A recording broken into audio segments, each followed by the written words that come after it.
She had sold everything she owned to buy that train ticket west, and the moment she stepped off the platform, dusty, exhausted, heart still foolishly full of hope, the man she had crossed half a continent to marry looked her up and down in front of the entire town, curled his lip, and said she wasn't what he'd been promised. He didn't whisper it. He didn't pull her aside. He said it loud enough for every soul on that street to hear. This is the story of what Evelyn Hart did next, and how the town of Black Ridge spent the next decade regretting the day they let her walk away with nothing. If this story finds you tonight, drop a like and tell me in the comments what city you're watching from. I want to see how far this has traveled. And if you're new here, follow along so you don't miss what comes next.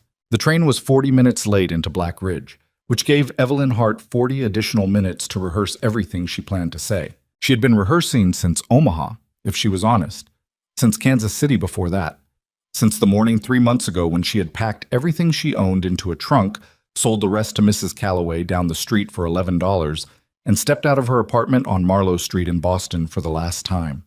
She had stood on that sidewalk in the gray October light, with her traveling bag over one shoulder and the trunk at her feet, and she had made herself a private promise. No more half measures. No more waiting for something better to find you. You go find it yourself. What she had found, or what she believed she had found, was a correspondence that had started in February. A banker in a frontier town called Black Ridge, Colorado, who had placed a notice in a Boston publication looking for a wife with good sense, honest character, and a willingness to build something in a new place. Gideon Ashcroft. That was his name. He had written in a clear, measured hand, nothing flowery about it, which she had taken as a good sign. She had written back. He had written again. Over 8 months, the letters had gone back and forth. Not love letters, exactly, more like two people interviewing each other for a business arrangement that happened to involve marriage. She had told him she was a seamstress, that she was 31 years old, that she had no family left to speak of, and that she was not afraid of hard work. He had told her about the bank he ran, the house he owned, the future he was planning for Black Ridge. He had sent a photograph, a square-jawed, self-satisfied man in a good suit, standing in front of a building that bore his name above the door. She had studied that photograph more times than she would admit. She was not under any illusions about what this was. It was a practical arrangement, two adults making a sensible decision. She had told herself that repeatedly, on the platform in Boston, and again on the train west as the landscape changed from crowded cities to open farmland to rolling prairie to something wilder and emptier than she had words for. She had told herself she wasn't running toward romance. She was running toward a future that made sense. What she had not entirely anticipated was what the journey itself would cost her. The trunk had been lost somewhere between Dodge City and the Colorado border. The station master in Dodge had been apologetic in the way that men are apologetic when they mean to do nothing about a problem. Lots of words, no action. The trunk contained 3 of her 4 dresses, her good boots, her sewing kit, her small collection of books, and a tin box with $42 in it. Everything that remained was what she'd had on her body and in her traveling bag. One dress, the boots she was wearing, but the ones with the left heel that had cracked somewhere in Kansas. A change of underclothes, her papers, and $6.30. She had tried not to think too hard about the money. $6 would be enough to last a few days, maybe a week if she was careful, and by then she would be settled. She would be Mrs. Gideon Ashcroft. She would have a house and a husband, and the beginning of the life she had promised herself. The train pulled into Black Ridge at 2:30 in the afternoon, under a sky that was the flat, colorless white of approaching cold. The town spread out along either side of a single main street, a hardware store, a general goods, a barber shop, a hotel that had seen better years, a saloon, and at the far end, a 2-story building with Ashcroft Bank and Trust painted across the front in careful black letters. A small crowd had gathered at the platform. Evelyn didn't know why they were there, whether they had come to meet other passengers or had simply accumulated the way people do in small towns when something is expected to happen. She spotted Gideon Ashcroft immediately. He was exactly as his photograph suggested, well-dressed, square-jawed, standing slightly in front of the small group of men around him in the way of a man accustomed to being slightly in front of everyone. He was holding his hat in both hands, which she would later think was the one sign she should have read more carefully. A man holds his hat like that when he's anxious, or when he's building himself up to something. She stepped down from the train car, adjusted her bag on her shoulder, and walked toward him. She watched his face the whole time. She was good at reading faces. You had to be, in her line of work.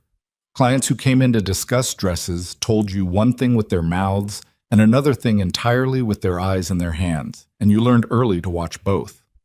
She watched Gideon Ashcroft's face travel through a sequence that she recognized even if she couldn't have named it at the time. Recognition, assessment, and then something that collapsed slowly inward like a house losing its center beam. She stopped in front of him. She said, "Mr. Ashcroft, I'm Evelyn Hart." He looked at her dress. He looked at her boots. He looked at the single traveling bag over her shoulder. He looked at her face last, and by then it was already too late for whatever expression he was trying to arrange. "Where's your luggage?" he said. She explained about the trunk. She kept her voice even, matter of fact, because the trunk situation was unfortunate but recoverable, and she didn't want him to think she was the sort of woman who fell apart over recoverable situations. He wasn't listening to her. She could tell because his eyes kept moving, to the dress, to the boots, to the people standing around them. She realized in that moment, with a cold clarity that she would carry with her for years afterward, that he was not actually processing what she was saying. He was looking at what she looked like, and what she looked like, in a travel-worn dress that had sat on a train for 4 days, in boots with a cracked heel, with no trunk and no fine clothes and nothing to show for herself but the bag on her shoulder, was not what he had imagined. "I was told," he said, and he said it loud enough that the men around him could hear, "that you were a woman of means." "I never told you that," she said. "Your letters implied—" "My letters said I was a seamstress who worked hard and supported herself." She kept her voice level. "I never once implied I had money. You wrote that you had a good life in Boston. A good life doesn't mean a wealthy one." He looked at her boots again. She felt a specific kind of anger then. Not hot, not the kind that comes bursting out of you, but the low, grinding kind that settles in your chest like a stone and stays there. She recognized it because she had felt it before, usually in the presence of men who had decided what she was before she'd opened her mouth.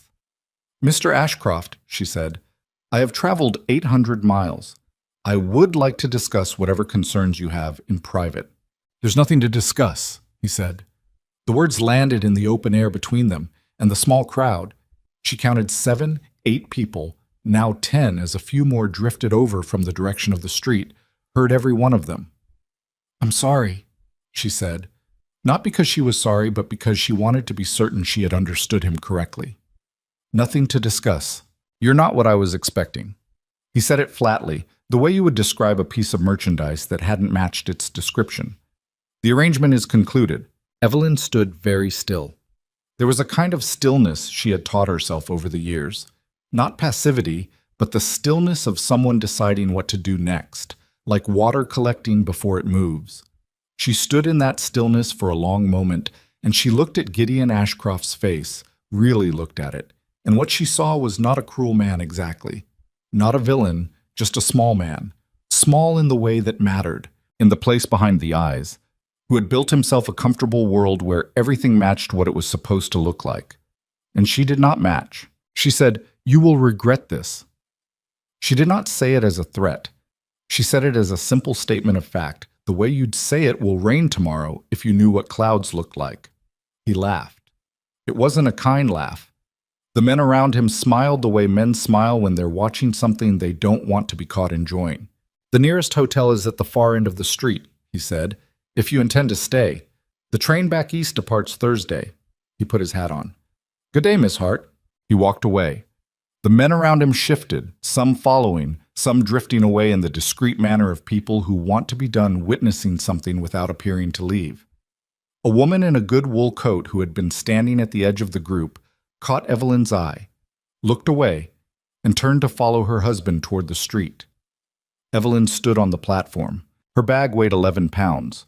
She had weighed it once, in Boston, when she was trying to determine what she could carry and what would have to go in the trunk. 11 pounds. It felt heavier now, though she knew that wasn't possible. $6.30. She stood on the platform, and she did not cry. Not because she was too proud to cry, but because crying did not seem useful at the moment. What she did instead was think. She thought about the hotel at the far end of the street. She thought about $6.30 and how many nights that might buy and what would happen after. She thought about the train on Thursday and what waited for her in Boston, which was nothing.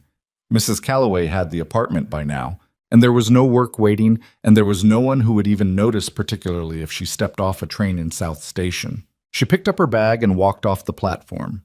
The main street of Black Ridge was unpaved, packed dirt that had frozen and thawed and frozen again so many times it had developed a corrugated surface that caught at the cracked heel of her left boot with every step. She walked toward the hotel, which was called the Garrison House, and had a sagging front porch and a sign in the window that said, "Rooms by the night or week." Inside, the man at the front desk, heavy-set, 50s, a face like old leather that had been left in the rain, looked at her the way the whole town seemed to look at her, which was to say with a brief, comprehensive assessment followed by a decision that had nothing to do with what she had actually said. She asked about a room. He told her it was $3 a night. She said she'd take a week, then caught herself because a week was $21 and she had $6.30. And what she'd meant to say was that she needed to know the weekly rate. He told her the weekly rate was $16, which was still more than she had, and he told her this in a tone that suggested he already knew it and was enjoying the confirmation. She asked if there was work in town. He looked at her dress. He said he didn't know of any. She asked if she could leave her bag somewhere while she walked around. He said the lobby was for guests. She walked back out into the cold. The street was not busy, but there were enough people moving along it that she was aware of herself as something being looked at. She had the particular sensation of being a stranger in a small place, which is different from being a stranger in a city. In a city, no one notices you. In a small place, everyone notices you, and what they notice is everything you haven't said yet. She went into the general goods store first. The woman behind the counter, younger, sharp-eyed, wearing a good apron, recognized her immediately. Evelyn could tell because the woman's expression shifted in that specific way, the almost imperceptible narrowing that meant you're the one. And Evelyn understood that whatever Gideon Ashcroft had said on that platform had already traveled the length of the street. The woman was polite. She asked what Evelyn needed. Evelyn said she was looking to ask about work, and the woman said very kindly, very firmly, that she wasn't sure there was any work available just at the moment. She tried the hotel laundry, which was run by a tired-looking woman behind a building off the alley, who said she had all the help she needed. She tried the saloon, which had a back room that served food, and the man who ran it looked her up and down in a different way than Gideon Ashcroft had, and said maybe she could come back in the evening, and she said no thank you and left. By 4 o'clock the light was going flat and cold, and she was standing in front of the livery stable at the east end of town, which was the last establishment she hadn't tried, not because she thought there was work there, but because she had nowhere else to go. And standing was better than sitting. And sitting on the platform with her bag was the only other option. She was aware, with a clarity that was almost impersonal, that she was in serious trouble. Not immediate trouble. She had enough money for 2 nights at the hotel if she pushed the desk man to negotiate, maybe 3 if she skipped meals. But the kind of trouble with a fixed endpoint. At some point the money would run out. At some point there would be no room. The train back east was Thursday, which was 3 days away, and the ticket would cost more than she had. She was standing there doing arithmetic that did not work out in her favor when she heard a voice behind her. "You're the woman from the platform." She turned. He was leaning against the livery fence, a tall man, somewhere in his mid-30s, with the particular build of someone who does physical work not for show, but because there is work that needs doing. Dark coat, worn at the elbows, hat that had been good once. He had a face that was difficult to read, not because it was expressionless, but because the expressions that moved across it were quiet and arrived and departed without announcement. He was not looking at her dress or her boots. He was looking at her face. "I am," she said. "Rowan Cross," he said. He didn't extend a hand, which she appreciated because the frontier had its own rules about such things, and she hadn't learned them yet. "I run a cattle ranch about 4 miles north of town. Evelyn Hart." "I know." He said it without inflection, meaning simply that the name had traveled, not that he'd been following her story. "I heard what happened." "Then you heard everything worth knowing." "Maybe." He looked down at the street for a moment, the way people look when they're deciding whether to say a thing. I have a proposition. You can tell me to go to hell if you want. She almost smiled at that, because it was the first honest sentence anyone in Black Ridge had said to her. Go ahead. My ranch hand quit last month. My housekeeper left in September to go back to her daughter in Denver. I've got a kitchen that's producing the worst food I've ever eaten and fence line that needs 2 people to manage properly. He looked at her steadily. I'm not offering charity. I'm offering work. Fair wages. I'll tell you the number before you agree or disagree. Room and board, your own space in the house, and I'll treat you decently. That's the whole offer. She looked at him for a long moment. What's the number? She said. He told her. It was more than she'd expected and less than she'd hoped for, which was the most honest kind of number. She did the arithmetic again, differently this time, and it worked. Why? She said. He seemed to consider whether to answer that. Because you haven't cried, he said finally, and you haven't left. And Gideon Ashcroft is a man who has needed to be wrong about something for a long time. He paused. And my fence line genuinely needs fixing. She thought about Boston, which was nothing. She thought about Thursday's train, which was also nothing. She thought about $6.30 and a $3 hotel room and a town full of people who had already decided what she was. I'll need to retrieve my bag from the platform, she said. I'll wait, he said. They rode out of Black Ridge in the late afternoon in a wagon that had a loose wheel and a horse named Custer, who had strong opinions about pace. Rowan Cross drove without talking much, which she appreciated because she did not particularly want to talk, and the country was the kind of country that demanded a certain quiet attention anyway. It opened up beyond the town into something vast and gray-brown and cold, the sky pressing down on it from above with the particular weight of oncoming winter. The mountains were visible to the west, dark shapes against the paler dark of the cloud cover. She had never been this far west in her life. How long have you had the ranch? She asked, because keeping was fine, but perpetual silence would become strange. 7 years, he said. Came out from Ohio, bought 40 acres, built up from there. It's 300 now. That's a lot of fence line. That's why I need help fixing it. The ranch appeared after about 40 minutes. A main house, a barn, 2 outbuildings, a bunkhouse that was empty now, all of it weathered to the same gray-brown as the landscape around it, as if it had grown out of the ground rather than been built. It was not pretty. It was solid, which was different. She was shown to a small room off the kitchen, a bed, a chest of drawers, a window that looked out at the barn. The room was clean, which told her something about the man who had prepared it, or at least had thought to prepare it, even before he'd made the offer. Kitchen's yours to manage, he said from the doorway.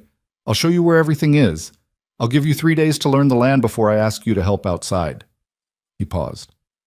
You've cooked before. I can cook, she said. I won't tell you it's exceptional. Exceptional isn't necessary, he said. Edible would be transformational at this point. She unpacked her bag, which took approximately 4 minutes, given that there was almost nothing in it, and stood in the small room in the gathering dark and listened to the sound of the wind off the open land pressing against the walls of the house. And she thought about how strange it was that this place, this cold, spare, unfamiliar place, was the first place she'd felt like she might be able to breathe since she'd stepped off that train. She had come west to begin a life. The life she'd planned had ended on a station platform in front of a crowd of strangers. But she was still here. She was still standing. And in the morning, there would be work to do, which was the only thing she had ever really known how to trust. She lay down on the bed in her dress because she was too tired to change, and she was asleep before the lamp had finished cooling. She woke before dawn, which was something she had always done without particular difficulty. The house was cold in the particular way of frontier houses that have been left without fire through the night, a deep, settled cold that had worked its way into the walls and the floors. She found the kitchen by feel and by the faint gray light beginning at the window, and she found the stove and the wood box and spent 10 minutes coaxing a fire that did not want to start. When it finally caught, and she stood with her hands over the warming iron, she let herself feel the small satisfaction of that. She explored the kitchen while the stove heated. The shelves were not well organized, but everything was there. Flour, salt, lard, dried beans, a crock of something that turned out to be honey, canned goods of several varieties, a side of salt pork hanging in the cold pantry. There were eggs, which she counted and was satisfied by. There was cornmeal. There was coffee, which was the most important thing. By the time she heard Rowan Cross moving in the other part of the house, she had coffee on the stove, eggs frying with a small amount of salt pork, and cornbread in the oven that was going to work out, she thought, though she wasn't entirely certain about the heat of the oven yet.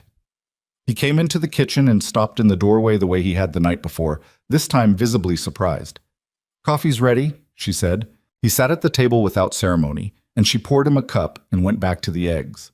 She heard him drink, and then the particular quality of silence that means someone is tasting something and thinking about it. "Better than what I've been eating," he said. "That is a very low bar." "I know it." She brought the eggs and set them on the table and brought her own coffee and stood at the window while she drank it, looking out at the barn and the gray land beyond and the first thin light beginning at the edge of the mountains. "What do you need me to know about the ranch?" she said. He talked for a while, methodical, organized, giving her information in the order she would need it rather than the order it occurred to him. She listened the way she always listened, which was completely. He told her about the cattle, which numbered about 200 head and were in the south pasture. He told her about the fence line to the north that needed repair before the hard winter came. He told her about the well and the pump and what to do if the pump froze. He told her about Custer's temperament, which she had already assessed accurately. "Have you ridden before?" he asked. "I grew up in Boston," she said. "That's a no." "That's a no," she agreed. "We'll start this afternoon," he said. "The land isn't walkable in winter. You'll need to ride." She thought about the cracked heel on her left boot and decided that was a problem to solve later. After breakfast, which he ate completely, which she noted, he showed her the property. They walked it in the cold morning, her breath making small clouds at her face, and he showed her the fence line and the pasture and the barn's interior with its smell of hay and cattle and cold leather. She learned which cattle were which. He had names for some of them, practical names, nothing sentimental, which she found appropriate.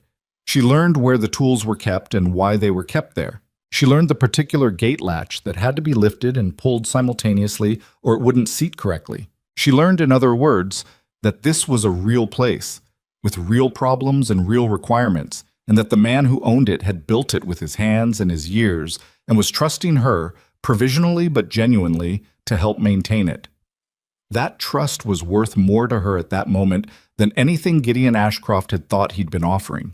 In the afternoon, he put her on a horse named Francis, who was elderly and kind and had the patience of something that has outlasted most of the things that bothered it. Evelyn was not a natural rider. She knew this within about 30 seconds. There was nothing in her background that had prepared her for the particular physics of sitting on a moving animal. The constant small adjustments required, the way the horse's movement communicated itself upward through the saddle, and required her to respond to it without thinking. She fell off Francis once, on a gentle turn, not dramatically. She simply slid off sideways like a badly stacked book, and landed on the cold ground and lay there for a moment looking at the flat white sky. Rowan Cross appeared at the edge of her vision, looking down. "You all right?" he said. "I'm thinking," she said. "About what?" "About how to get back up without any dignity." There was a pause. "There's no way that has dignity," he said. "You just get up." She got up. She got back on Francis. She rode for another hour, and by the end of it she was sore in places she hadn't known could be sore, and her hands on the reins were stiff with cold, and she could feel the cracked boot heel threatening with every step the horse took. But she had not fallen off again. At supper she served the beans she'd put on that morning, and the last of the cornbread, and asked him to tell her what supplies needed ordering and when he went to town. "Thursday, usually," he said.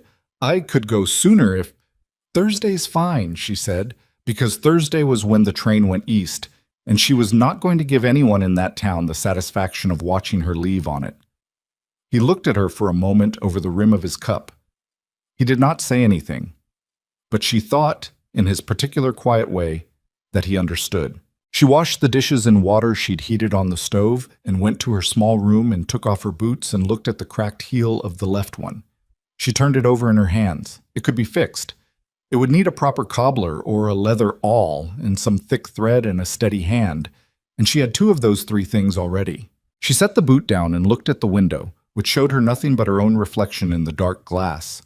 A woman of 31, alone in a room that wasn't hers, in a place she hadn't known existed 6 months ago, with 11 pounds of belongings and $6.30 and a horse named Francis who had already thrown her once. She looked at her reflection for a moment. She did not look like a woman who was beaten. She looked tired. She looked thin. She looked like someone who had been through something and knew there was more of it coming. But she did not look beaten. That would have to be enough, she decided. It would have to be enough to start. The boot got fixed on the 4th day. She'd found a leather awl in the bottom of a tool crate in the barn, under a rusted hinge and a coil of baling wire, and she'd sat at the kitchen table after supper with the lamp pulled close and worked the cracked heel back together with waxed thread she'd pulled from the lining of her traveling bag. It wasn't pretty work. The stitches were too large and the thread was the wrong color, and the heel would never sit quite right again. But it held. She put the boot on and walked the length of the kitchen and back, and it held, and that was what mattered. Rowan was still at the table when she finished, drinking the last of the evening coffee and going over something in a ledger he kept by the lamp. He looked up when she stood and tested the boot. "Fixed it," she said. He looked at the boot. "With what?" "All from the barn, wax thread." He looked back at his ledger. "There's a cobbler in town, on the side street past the hardware." "I know," she said. "This works fine." He didn't push it. She appreciated that about him. He had a quality that was rarer than people understood, which was the ability to say a thing once and then leave it alone. What she didn't tell him was that going to the cobbler meant going into town, and going into town meant walking past the Garrison House and the General Goods and the Ashcroft Bank and Trust, and she was not ready for that yet. Not because she was afraid of it. She'd be clear on that point if anyone ever asked. It was because she had work to do first, and she wanted to show up to that town with something behind her, not with 4 days and a fixed boot heel and nothing else to point to. The first week was the hardest, though not for the reasons she would have predicted. The cold she had expected, the physical labor, hauling water, splitting kindling, dragging fence posts. She had expected to be difficult, and it was. The writing lessons continued every other afternoon on Francis, who had developed what Evelyn could only describe as a professional tolerance for her, and her body was settling into a constant low-grade soreness that she was beginning to understand was simply the new condition of her life rather than something temporary. What she had not fully anticipated was the size of her own ignorance. In Boston, she had been competent. She had been good at her work, genuinely good, not just adequately good. And competence had been a kind of scaffolding she'd built her sense of herself on. Out here, that scaffolding was gone. She didn't know which clouds meant snow and which meant nothing. She didn't know why the cattle moved the way they did, or what it meant when they clustered at the fence. She didn't know how to read the way the wind shifted before a temperature drop, or how to tell by the look of the ground whether a section of fence had been pushed by an animal or had simply aged out. Rowan knew all of these things in the bone-deep way of someone who has learned them through years of necessary attention, and she was starting from nothing. She asked him questions constantly. Not apologetically. She'd never been apologetic about not knowing things, because not knowing and not asking were two different problems, and only one of them was fixable. She asked him at breakfast, at supper, sometimes in the middle of working when something happened that she didn't understand. "Why did you move those 3 to the east section?" she asked one morning, watching him redirect a small group of cattle with a patience she was still learning to replicate. "They've been pressing the fence on the north side," he said. "If they stay together, they'll do it again. Separate them, and they lose interest." "How do you know it's those 3? "Because I know those 3. She watched. The cattle moved. She made a note of which ones they were, their markings, the way they moved together. "How long did it take you to learn which was which?" she asked. He thought about it. 2 years before I stopped having to think about it." 2 years, she repeated. "Give or take." She was quiet a moment. "I don't have 2 years." "You've got winter," he said. "That's something. You'll learn more in 1 winter out here than in 5 years somewhere easier." It was not a comforting thing to say exactly, but it was honest, and she had come to value that about him above most other qualities. He did not soften things to make her feel better.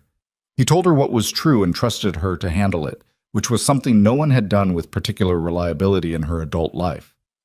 The town came up on Thursday, as promised. She rode into Black Ridge beside him in the wagon, Custer pulling with his characteristic reluctance, and she sat straight and watched the buildings appear at the edge of the flatland without expression. Rowan went to the General Goods for the supply order. She went with him, not because she needed to, but because she was not going to walk around the edges of this town like something that had done wrong. The woman behind the counter of the general goods, the sharp-eyed one, whose name turned out to be Clara Meade, looked at Evelyn and then at Rowan and said very pleasantly, "Morning, Rowan. I heard you'd taken on some help." "Evelyn Hart," Rowan said without ceremony. "She's managing the house and the ranch both." Clara Meade looked at Evelyn with the particular expression of a woman who is simultaneously curious and disapproving and trying to hide both behind courtesy. "I see," she said. "Well, I hope it's working out." "It is," Evelyn said. The order was placed. Supplies were loaded. Evelyn helped carry because there was no reason not to, and because she was aware of being watched from the street and the windows and had decided early that the best response to being watched was to simply keep working. It was coming out of the hardware store. Rowan had gone in for wire and she had waited outside. That she ran into Gideon Ashcroft. He was crossing the street with another man, some business associate by the look of it, and he stopped when he saw her. She stopped because he was in her path, not because she particularly wanted to stop. He looked at her. She looked at him. His companion, sensing something, went quiet. "Miss Hart," Gideon said. "Mr. Ashcroft," she said. A pause. He glanced at the hardware store door, understanding where she'd come from and what that meant. Something moved across his face. Displeasure, she thought. Specifically, the displeasure of someone who had expected a problem to resolve itself and found it still standing in the street. "I had understood you were leaving Thursday," he said. "You understood incorrectly," she said. "You're working for Cross." "I am." His jaw tightened slightly, the way jaws do when someone is deciding how much to say in public. "That's—" He stopped. "I see." "Is there something you wanted to say, Mr. Ashcroft?" she asked. "Because I have supplies to help load." His companion was looking at his boots. Gideon Ashcroft put on the expression of a man being very reasonable. "I only wanted to say that I hope you understand the position this puts you in. A single woman living and working on a man's property. People talk. People in this town were already talking," she said. "They started the moment you opened your mouth on that platform. I don't think my behavior is what's driving the conversation." His face went a particular shade of red that she suspected was not entirely common for him. "I was simply— You were publicly humiliating a woman who had done nothing to deserve it," she said evenly, not raising her voice. "And now you're concerned about what people will say about me. I appreciate the consistency." She stepped around him. "Good morning." She walked back to the wagon and helped Rowan load the last of the wire without saying anything about it. He didn't ask. But when they were back on the road north, Custer grinding along at his preferred pace, he said, "How'd that go?" "Fine," she said. He was quiet. "He told me people would talk," she said. "About me living on your property." Rowan drove for a moment without answering. "They're already talking." "I know." "Does it change anything for you?" She thought about it honestly. "No," she said. "It doesn't." He nodded, once, and that was the end of it. The snow came in the second week. Not a blizzard, not yet. That would come later, she would learn. But a serious fall of it, 8 or 9 inches overnight, that transformed the landscape into something still and white and alien. And also, she found, extremely inconvenient. The cattle needed moving. The fence posts that had been soft in the ground were now either frozen solid or dangerously loose depending on the section. The pump froze on the second morning, exactly as Rowan had warned her it might, and she spent 45 minutes working it free with the technique he'd described. Hot water first, then careful pressure, then more hot water. Her hands numb through the gloves by the time it finally kicked. "You got it," he said, coming around the corner of the barn. "I got it," she said with feeling. "Good. It'll freeze again tonight." She looked at him. "You'll get faster at it," he said. She did not say what she was thinking, which was several things at once, and instead went back inside to warm her hands. What she was discovering, in layers, was that the ranch was not simply a place to live. It was a system, delicate in some ways and brutal in others, that required constant attention and constant adjustment. Rowan understood this system the way a musician understands an instrument, not just the mechanics but the feel of it, the way it communicated its condition through small signs that you had to learn to read. She was learning. She was learning faster than she'd expected, which she put down partly to necessity and partly to the fact that she had always been better at learning by doing than by being told. She learned that cattle were fundamentally creatures of habit who became dangerous when the habit was broken, which was more true of people than most people would admit. She learned that fencing was not glamorous, but was absolutely essential, and that a single weak post could cost you more in escaped cattle than a week's wages. She learned that the kitchen, which had become genuinely her domain now, which, reorganized and supplied and running with something approaching efficiency, was its own kind of management problem, requiring planning days out, tracking what was low, knowing what could be stretched and what couldn't. She also learned that Rowan Cross was not easy to know. He was not cold, exactly. He was present.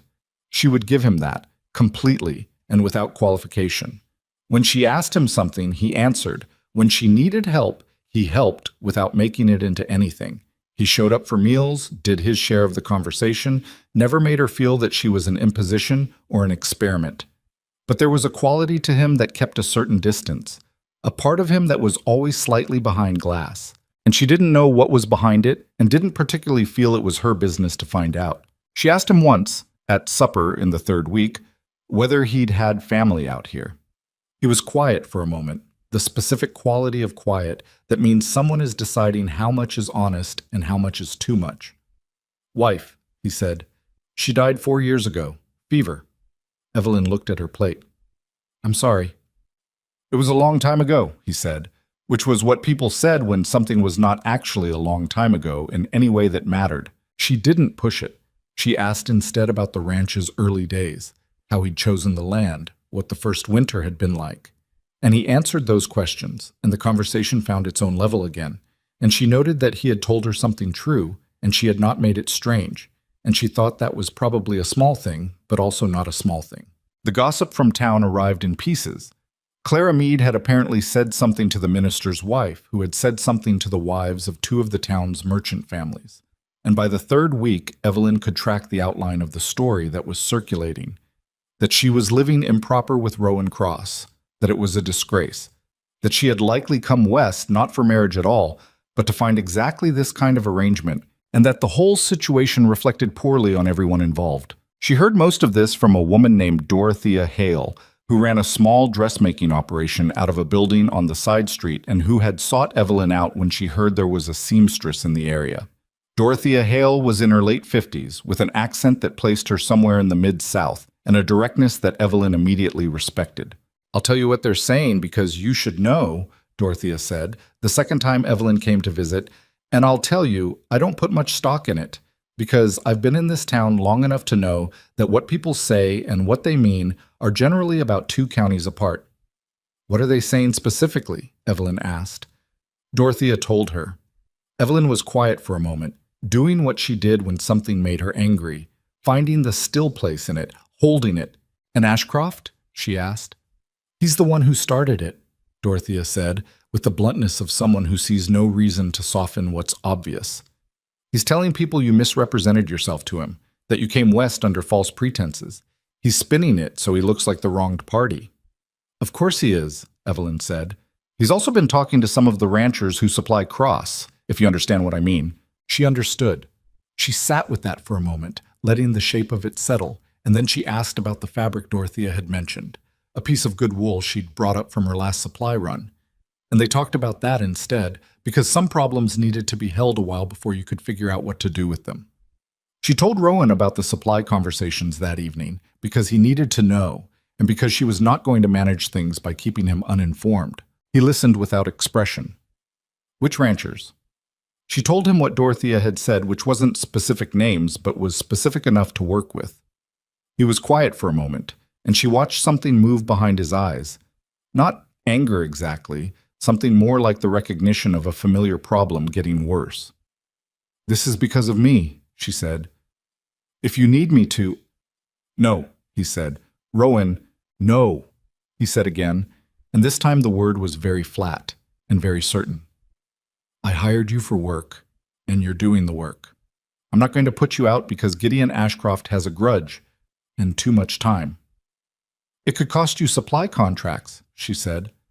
Then I'll find other contracts. She looked at him. You make that sound simple. It isn't, he said. But the alternative is letting him run my decisions, and that's not going to happen. She didn't push it further because he was right, and also because there was something in his face that was not up for discussion. Not stubbornness exactly, but principle. The kind you recognize because it doesn't move. She went back to the dishes. I can reach out to the Henley Ranch, she said from the sink. Dorothea mentioned they're not in Ashcroft's circle. They might want to talk.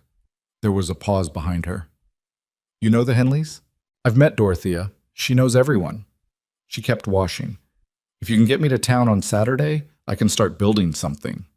Another pause. You're talking about building a supply network. I'm talking about having conversations, she said. The network is what comes after. She heard him set down his cup. She didn't look around. Saturday, he said. The blizzard came on a Tuesday at the end of the 4th week. She'd seen the signs by then. She'd been watching the sky with the focused attention of someone who knows they're being tested and intends not to fail, and had spent Monday moving the cattle to the south shelter and doubling the supply of wood inside. Rowan had done the same things in parallel without them having to coordinate it, which was a kind of efficiency she noticed and filed away. The blizzard hit overnight and was serious for 2 full days. The wind was something she had no reference point for, a sustained thing that pressed against the walls with the persistence of an argument that won't end, and the snow was horizontal at the worst of it, which was a thing she had not understood was possible with snow. The temperature dropped to places she didn't have language for.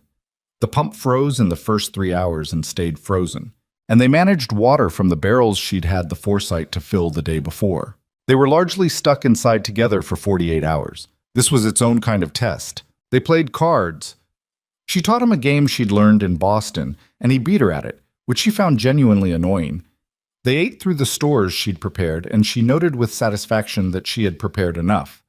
They talked more than they had in the entire preceding month, not because the weather was pleasant, but because there was nothing else to do.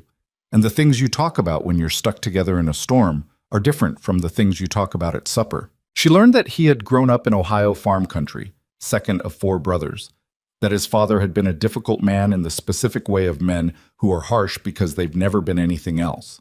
She learned that he had come west not exactly because he had loved Ohio, but because it had seemed to him that a man ought to build something of his own, not inherit the edges of something someone else had built. She told him about Boston, about the seamstress work, about the woman she had apprenticed to at 16 who had been rigorous and exacting and had given her both a trade and a model for how to be demanding about quality. She sounds like a hard woman to work for, he said. She was the best person I ever worked for, Evelyn said. Hard isn't the same as difficult. He was quiet for a moment, and she thought he was considering that. No, he said, it isn't. On the second night, when the worst of the storm had moved east and left behind a deep, settled cold and a silence that had its own weight, she sat at the kitchen table by the lamp and sewed.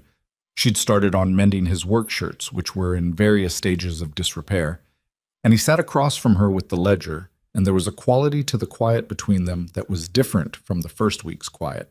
It had texture now.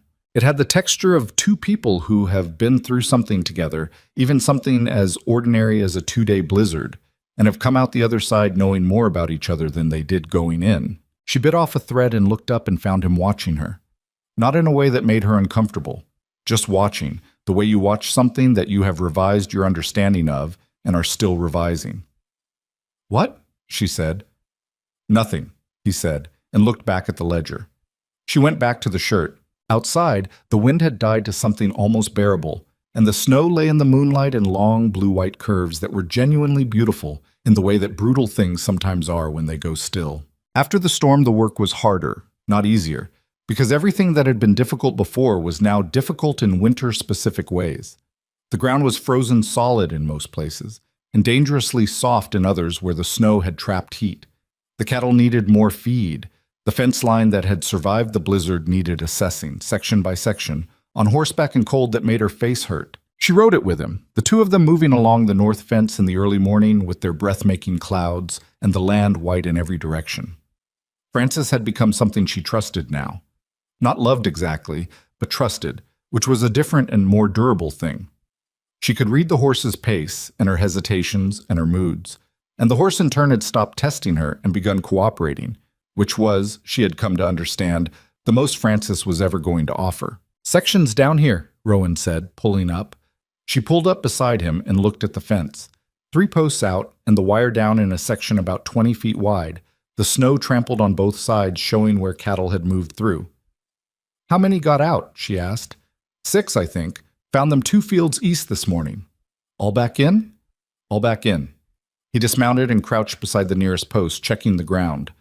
"Post is rotted. Should have caught it in the fall." "We'll need new posts." "I've got them in the barn. Should have been out here already." He said it matter-of-factly, meaning he was not blaming anyone but himself, not looking for absolution. She dismounted and tied Francis and crouched beside him to look at the post. "I can hold while you drive." He looked at her, a quick assessment. "Ground's frozen." "I can see that," she said. "You'll need more force. 2 people is better than 1. He didn't argue. He went to get the posts from the saddlebag. They worked the fence repair in the cold for 2 hours, trading positions. Neither of them talking much because there was nothing to say that the work wasn't saying for them. By the end, her shoulders ached from the mallet work, and her knees were soaked from kneeling in the snow, and the fence was solid again, in a way it hadn't been before they started. She stood and looked at it. "Good," Rowan said. "It is," she agreed. They rode back in the thin winter sun, the horse's breath making parallel clouds, and Evelyn thought about what she had been doing for the past 4 weeks, what she was building, slowly, in this cold and difficult place. It was not what she had come west for. She had come west for something specific, something planned, and that thing had ended before it started on a train platform in front of strangers. But there was something here that the planned thing would never have given her, and she knew it even if she wasn't ready to name it. The kind of knowledge you get only from hard work in hard conditions. The knowledge that lives in your hands and your shoulders and the way your eyes read a fence line or a cloud formation now. The knowledge that you can do things you did not know you could do. The knowledge that you have not in fact been beaten. She did not know yet what she was building, but she knew it was real, which was more than she'd been able to say about the things she'd come here chasing. That, she thought, was something to hold on to. The Henley Ranch sat 12 miles east of Black Ridge on land that was flatter and less protected than Rowan's, which meant the Henleys had survived harder winters and developed the particular character that hard winters produce in people, a kind of stubborn, unsentimental practicality that Evelyn recognized and respected. Edmund Henley was 62, a widower, with 2 sons who worked the ranch beside him, and a handshake that told you everything you needed to know about what kind of man he was. His wife had died 8 years back. He did not mention this, but Dorothea had told her, and Evelyn filed it away not as gossip, but as context. She and Rowan drove out on the Saturday she'd requested, and Evelyn let Rowan make the initial conversation. It was his territory, his relationships, and she understood the value of not overreaching. But when Edmund Henley looked at her directly and asked what she made of the cattle operation at Cross Ranch, she answered him honestly, including the parts that weren't working yet. Edmund's older son, a quiet man named Carl, looked at his father when she finished. Something passed between them. "Gideon Ashcroft came by last week," Edmund said to Rowan. "I heard he'd been making visits," Rowan said. "He told me you were running an operation that was going to embarrass the whole valley." Edmund looked at Evelyn. "He did not mention you specifically, but his meaning was not subtle." "It never is," Evelyn said. Edmund made a sound that was almost a laugh. "He wants the ranches in this valley consolidated under a single supply contract through his bank. Has for 2 years. He's been waiting for someone to stumble." He looked at Rowan. "I told him I wasn't interested last year. I'll tell him the same thing next time." The conversation that followed was practical and specific. Supply routes, cattle prices, what the winter had done to feed costs across the valley. Evelyn listened, and when she had something useful to say, said it. By the time they left, there was an understanding between the 3 ranches, the Henleys, Rowan's operation, and a third property Edmund mentioned, the Garrett place to the north. That did not need to be written down to be real. On the ride back, Rowan said, "You knew he'd say yes." "I thought he might," she said. "Dorothea told me he'd been resisting Ashcroft for years. A man resisting something that long doesn't usually stop because someone asks nicely." "You used that." I gave him a reason that was better than the one he already had, she said. That's different. He was quiet for a moment, and she could tell from the quality of the quiet that he was revising something, not about the conversation, but about her. She was used to this by now. People revised their understanding of her at intervals, once they understood that the worn dress and the cracked boot heel were not the whole story. She had stopped minding it. What she minded was what came next. The escalation from Gideon Ashcroft was not immediate, which was almost worse. Immediate retaliation would have been readable, manageable. What he did instead was methodical. It started with the supply merchant in Black Ridge, a man named Pruitt who ran the only feed store within 20 miles, and who had, without explanation, suddenly found himself unable to fulfill Rowan's standing order. He was apologetic about it in the way that Garrison House desk man had been apologetic about the room. Lots of words, no substance. The feed was spoken for, he said. Other obligations. He didn't meet Rowan's eyes when he said it. Rowan came back to the ranch that evening and told her, and she sat with it for a moment before she asked, "How long can we manage on current stock?" 3 weeks, maybe 4 if we're careful. Then we have 3 weeks, she said. To do what? To find another supply source, or make Pruitt's position uncomfortable enough that he changes his mind. She looked at the table. The Henley connection gives us options north. Edmund mentioned a supplier in Calverton. Calverton is 40 miles. I know how far it is, she said. Is it possible? He rubbed the back of his neck. The gesture she had learned meant he was running numbers in his head. Expensive. The hauling cost eats into the margin. More than running out of feed in February? He didn't answer that because it didn't need an answer. The Calverton arrangement took 4 days to put together, and Evelyn did most of the work by letters she wrote at the kitchen table in the evenings, drawing on the specific and detailed style she had learned in correspondence over years of managing her own small business in Boston. She wrote to the Calverton supplier, to Edmund Henley for an introduction, to Carl Henley about coordinating the hauling. The letters were efficient and concrete and left nothing important unaddressed. "You write like a businessman," Rowan said once, coming into the kitchen late and finding her still at the table. "I've been running my own account since I was 23, she said, without looking up. "You learn to write the way things actually work." He read over her shoulder for a moment, not intrusively, just looking. "Change the 3rd paragraph," he said. "The part about payment terms. Calverton will want 30 days, not 45. They're a small operation." She looked at it. He was right. She changed it. "Thank you," she said. "You'd have caught it." "Eventually," she said, "which isn't the same as now." The Calverton arrangement came through by the end of the week. The cost was higher than Pruitt's price had been, and the hauling added another layer of complexity to an already complicated winter operation. But the feed arrived on time, and the cattle were fed, and the immediate crisis passed. It was not a clean solution. It was a functional one, which was what the situation required. But the feed supply was only the first move. The second move was the rumor. And the rumor was more damaging because it was targeted in a way that feed supply disruption was not. It started with something Gideon said at the cattlemen's meeting in Black Ridge, a monthly gathering at the saloon's back room that Rowan attended and that Evelyn had not yet been to, being both a woman and an employee rather than an owner, which placed her outside the default assumptions of such meetings. What Gideon said, according to Rowan's account when he came home from it, was that he had concerns about the management practices at Cross Ranch, that he had heard from reliable sources that the books were not being kept properly, that it was a shame because Rowan Cross was a decent man, but that women running ranch accounts was not a natural arrangement and sometimes led to complications. He had not said her name. He had not said anything that could be directly contested. He had simply arranged words in a room until they pointed at her, and then stood back. Rowan told her this sitting at the supper table, and his voice was flat and controlled in a way that told her he was angry. Not at her. At the situation. At the specific technique of it. "Who was in the room?" she asked. He listed names. She knew some of them by now. Edmund Henley had been there, and Carl, and 2 or 3 others who she had assessed as independent-minded. The rest were Ashcroft's people in one way or another, either through the bank or through the supply contracts he controlled. "Edmund?" she said. Edmund said the cross operation was the best managed he'd seen this winter, and that anyone who thought otherwise should take a look at the fence line. She felt something in her chest ease slightly. "Good man." "He is."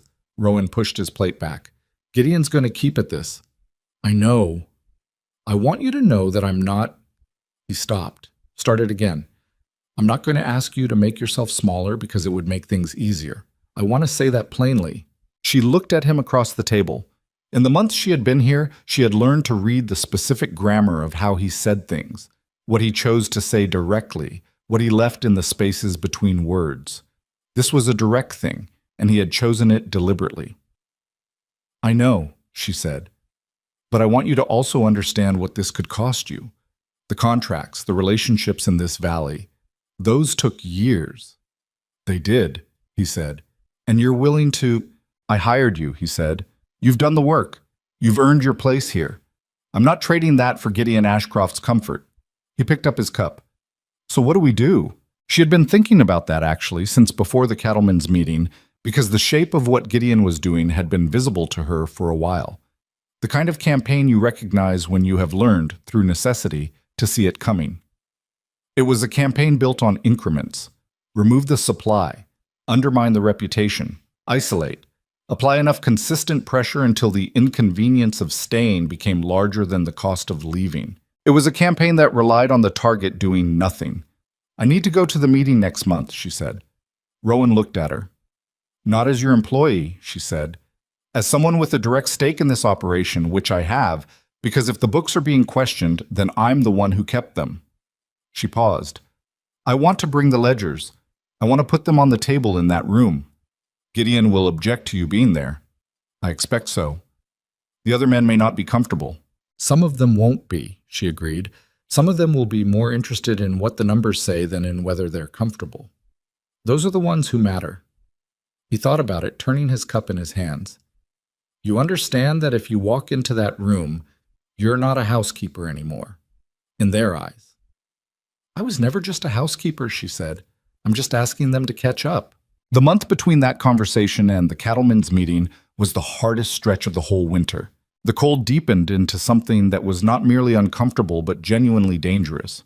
Temperatures that killed livestock if they were left exposed even briefly, that made the morning chores a matter of careful management rather than routine.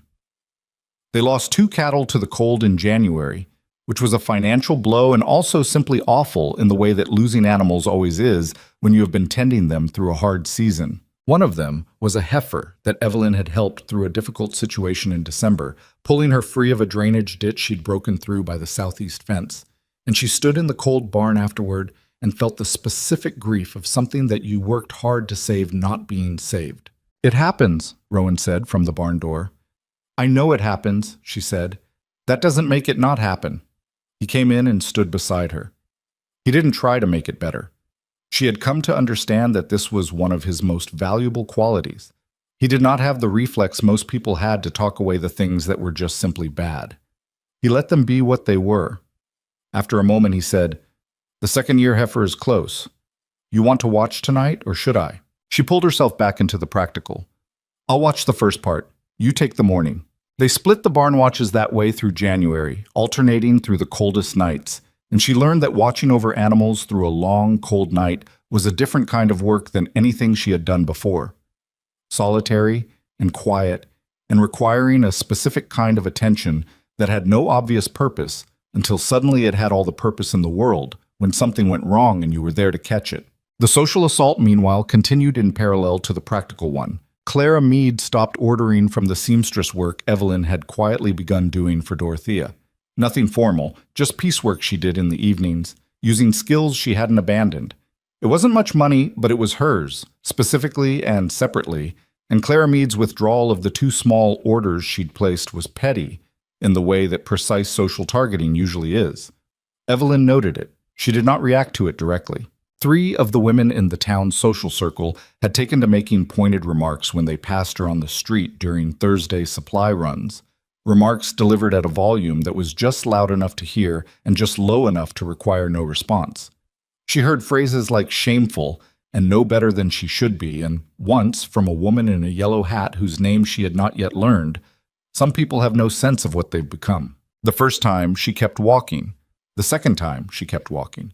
The third time, it was the woman in the yellow hat again, this time with a companion, and the companion laughed. She stopped. She turned around.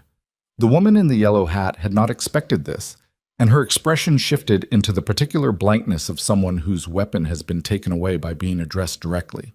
"I'm sorry," Evelyn said pleasantly. "I couldn't quite hear what you said. Would you like to say it again so we can discuss it?" The woman said nothing. "No?" Evelyn waited a comfortable moment. "Then I'll say good morning and carry on." She turned and kept walking. Her heart was beating too fast and her hands were not entirely steady, and she did not let any of it show. When she told Dorothea about it later, Dorothea laughed until she had to sit down. "The woman in the yellow hat," she said, "is Margaret Pruitt, wife of the feed merchant." Of course she was.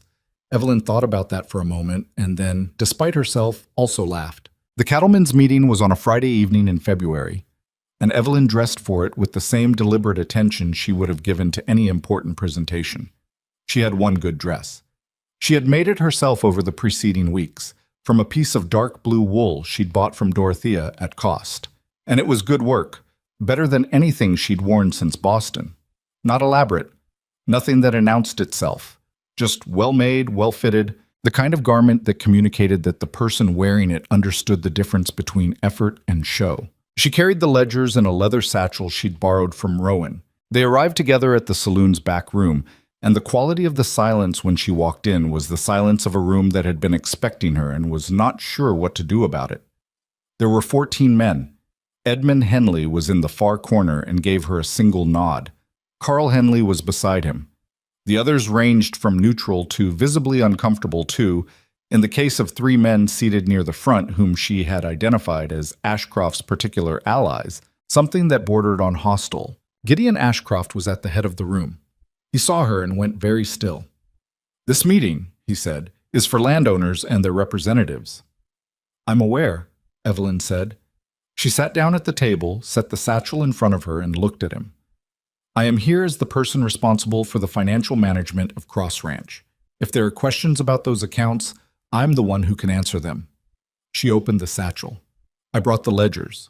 The room made a sound which was not exactly a sound, but was more like a collective adjustment of atmosphere. Gideon's jaw went tight. "This is irregular." "So is publicly abandoning a woman on a train platform," she said pleasantly. "And yet, here we are." She set the ledgers on the table. "I'm not here to argue with anyone. I'm here because my work was questioned in this room last month, and I think it's fair to address that directly. If there are no questions, I'll sit quietly." She met his eyes. "But I won't be asked to leave." The man to Edmund Henley's right, a broad-shouldered rancher named Deke Garrett, who she had met briefly through Edmund, and who had the slow, deliberate quality of someone who thinks before speaking and means it when he does, said, "I'd like to see the numbers." Gideon started to say something. "I would too," said Carl Henley. A third voice from the back. "Let her show them." Gideon looked around the room and saw what Evelyn had spent 3 months quietly building. Not a majority, not yet, but enough. Enough men who were more interested in the operation of their valley than in the comfort of a single banker's narrative. He had miscounted. She had seen it coming before he had, and she had worked the weeks preceding this meeting accordingly. She opened the ledgers and she walked them through it. She was good at this, better than most of the men in that room would have predicted, because she had been keeping accounts since she was young, and she thought in numbers the way other people thought in words. She showed them the feed supply disruption and the Calverton alternative and exactly what it had cost and why the margin was still viable. She showed them the cattle loss in January, documented clearly and without excuses, and what she was doing to prevent recurrence. She showed them the fencing work, the supply schedule, the projected spring expenses against projected income. She did not perform confidence. She simply had it, because she knew the material and she had done the work, and there was no version of this conversation that the numbers did not support. When she finished, the room was quiet in a different way than it had been when she walked in. Deke Garrett said, "That's a cleaner set of books than most operations I know." Edmund said, "Told you." Gideon said from the head of the table, "The question of the arrangement itself." "Gideon." Edmund's voice was not loud. It didn't need to be. "You've made your position on the arrangement clear enough. These men have ranches to run. Let's talk about the spring market." It was not a victory in any theatrical sense. Gideon did not concede anything. He sat at the head of the table and managed his expression and spent the rest of the meeting conducting the ordinary business of the group with the specific dignity of a man who has lost ground but intends not to show it. But the room had shifted. Evelyn could feel it in the way people addressed her directly for the rest of the meeting. Small questions, practical ones, the kind of questions you ask someone you've decided is worth talking to. It was not acceptance. It was something more preliminary than that. But it was real. On the ride home, the night was clear and cold and full of stars, the wagon moving through the dark land with Custer plodding his reliable way north. "You knew how that would go," Rowan said. "I knew how I wanted it to go," she said. "That's different." "You spent 3 months setting it up." 2.5, she said. He made a sound that might have been the beginning of a laugh. "Does it bother you?" "All of it. The things people said about you, the effort it took just to sit in a room without being asked to leave." She thought about that honestly. "It bothers me the way unfair things bother me," she said. "But I stopped expecting fair a long time ago. You don't get to that from expecting it. You get to it by making it." He was quiet for a while. The road ran north through the dark. "I owe you more than I'm paying you," he said. "You owe me exactly what we agreed," she said. "But when the spring contracts come in, we should revisit the number." Another sound, this one unmistakably a laugh, short and genuine. "We will," he said. What followed the meeting was not a sudden reversal. Things did not simply improve. Gideon Ashcroft did not retire from the field because one meeting had not gone his way. He was more careful after that, more oblique. The pressure continued, but it found new shapes, smaller and harder to name, the kind of resistance that operates through omission and coldness rather than open action. But something had changed in how certain people looked at her. Deke Garrett lifted his hat to her on the street the following Thursday. A woman she'd seen at the meeting, wife of one of the neutral ranchers, stopped her outside the General Goods and asked, with genuine curiosity, whether she had any experience with the particular bookkeeping problem her husband's operation had. Evelyn spent 20 minutes talking her through it on the sidewalk in the February cold. It was not the life she had planned. It bore no resemblance to the life she had planned. But one evening in late February, coming in from the barn after a late check on the cattle, she stopped at the kitchen door and looked at the light coming through the window, the warm yellow rectangle of it against the dark and the snow, and felt something that she could only describe, imprecisely, as the sensation of being somewhere she had chosen rather than somewhere she had been placed. Rowan was at the table with the ledger. He looked up when she came in. "Everything all right?" he said. "All good," she said. She hung up her coat and went to the stove and poured herself coffee and stood at the window for a moment looking at nothing in particular. And when she turned back, he was watching her the way he had watched her that night during the blizzard, with the expression of a man who has revised his understanding of something several times and has decided to stop revising and simply accept what he sees. She did not say anything about it. But she did not look away either, not right away. And in the space of a moment that neither of them acknowledged in words, something between them shifted and settled into a new position, like ice deciding at last to thaw. She sat down at the table and pulled the ledger toward her, and he moved the lamp so the light fell where she needed it, and they worked in companionable quiet until the fire burned low, and outside the February wind moved across the land with something that, if you listened in a certain way, sounded almost like the beginning of something different. He asked her on a Thursday in early March, which was not a romantic day in any conventional sense. They had spent the morning moving cattle from the south pasture to the east section after discovering that the south drainage had partially thawed and softened the ground to the point where the cattle were sinking past the ankle in the mud along the fence. It was unpleasant work, cold and muddy and requiring the specific frustration of persuading 200 cattle to go somewhere they did not want to go. By noon they were both dirty and tired and had eaten lunch standing up in the barn because neither of them wanted to track mud through the kitchen. He had been quiet all morning in a different way than his usual quiet. She had noticed it without commenting on it, the way she noticed most things, registering and filing, waiting to see if it resolved itself. They were at the east fence checking the gate latch, the one that needed to be lifted and pulled simultaneously, which she had mastered months ago but checked every time out of habit, when he said, without particular preamble, "I want to ask you something." She checked the latch. It seated correctly. "Go ahead." A pause. "I'm not good at this kind of thing." She looked at him. He was looking at the fence rather than at her, which told her this was not a conversation about cattle. "I've noticed that," she said carefully. "I want you to know that," he said, "so that whatever comes out next, you understand it's meant better than it's going to sound." "Rowan, I want you to marry me," he said.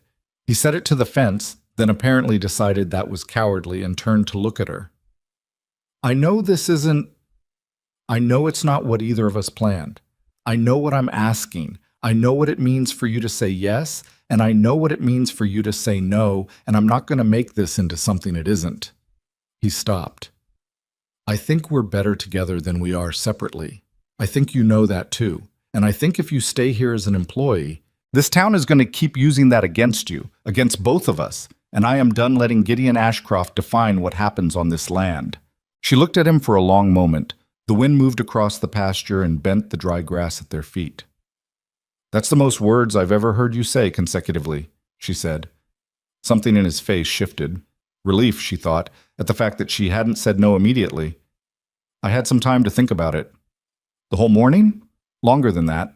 She turned back to the fence and looked out at the east pasture, where the cattle had finally settled into their new position.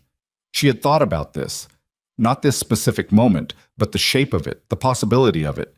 She was 31 years old, and she had come west for a practical arrangement, and she had found something that was also practical but was other things as well, more complicated things, things she had not entirely finished identifying. She thought about what he had said. "I think we're better together than we are separately."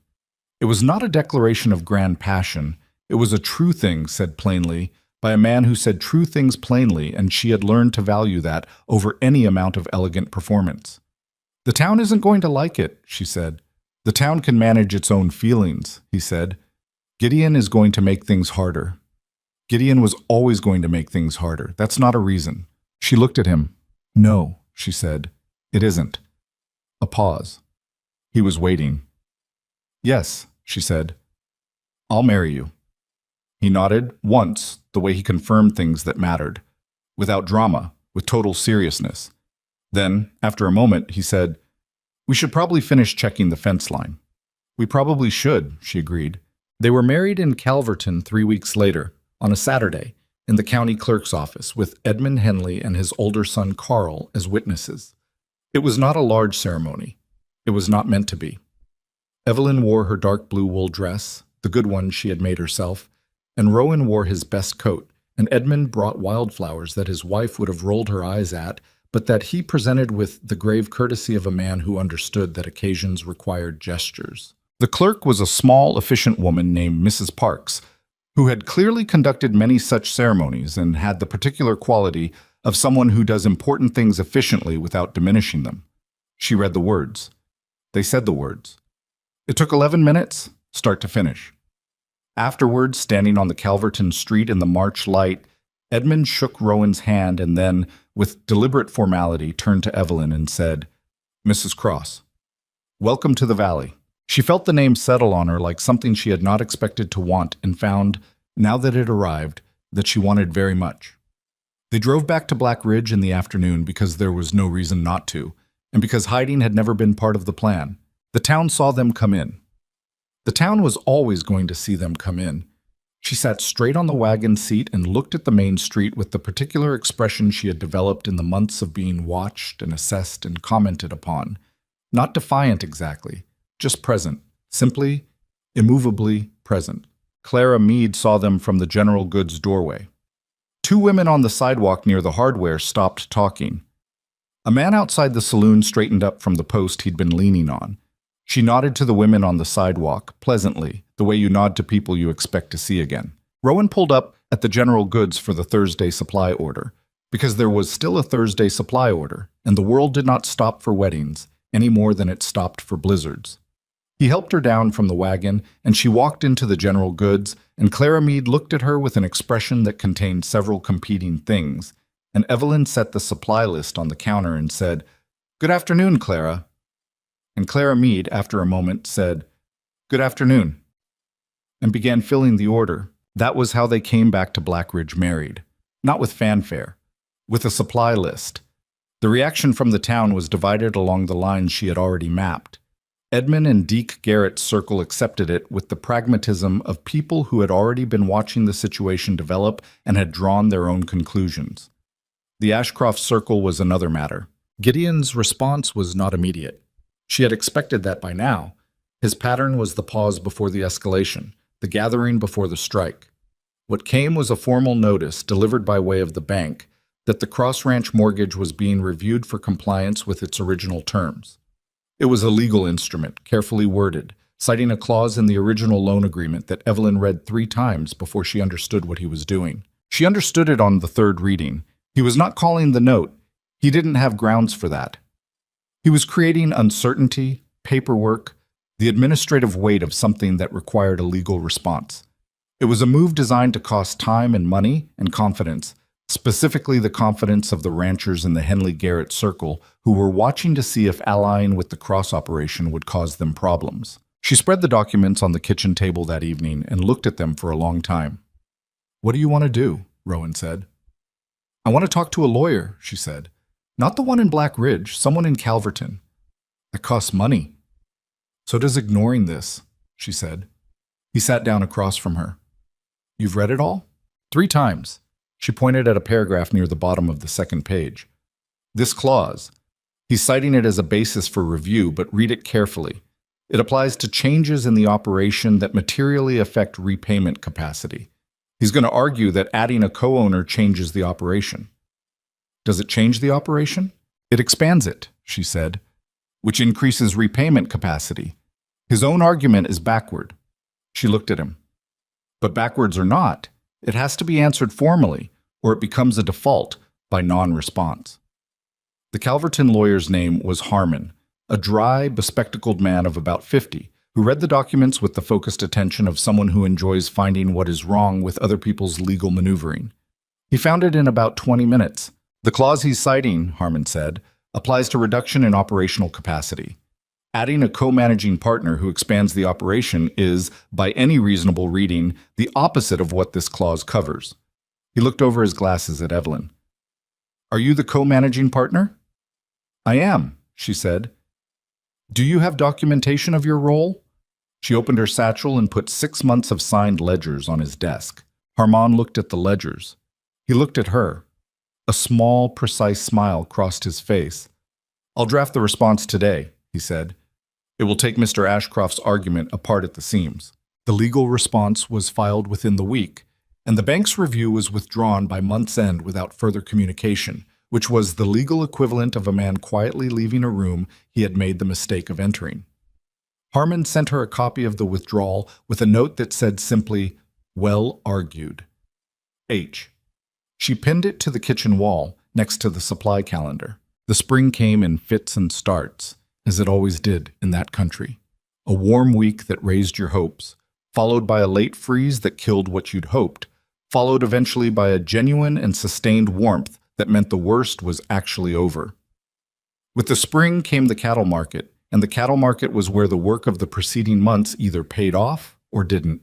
It paid off. The winter operation had been expensive and complicated and had required solving problems she hadn't known existed before she'd arrived, but it had worked. They had lost fewer cattle than the seasonal average for the valley. The Calverton supply arrangement had cost more per unit than Pruitt's original pricing, but the reliability of it meant no gaps in the feed supply, which meant healthier animals going into market season.